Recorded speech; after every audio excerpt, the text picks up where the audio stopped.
Weld works with artwork text and other artwork items. It takes multiple items and turns them into a single piece of artwork. Click on the Text tool and choose the normal text tool. Click on the Design page to activate the tool and then type in your text. In the Properties window, select Artwork Cut Fonts from the Font category drop-down menu.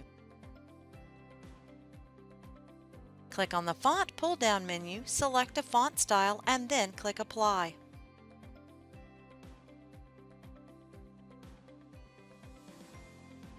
Zoom in on the text.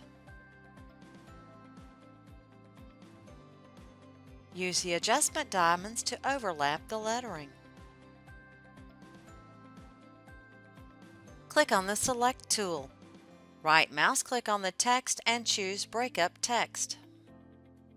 In the Sequence View window, click on All Items. In the Properties window, remove the check mark in front of Fill and then click Apply. This will help you view what happens with Weld. Notice how the letter lines are overlapping. If this was cut as is, the text would fall apart. Click on the Arrange tab. Choose Transform Artwork and then Weld.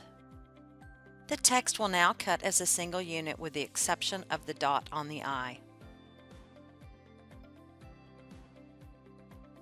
For more information about this and other Brother products, visit your local authorized Brother dealer.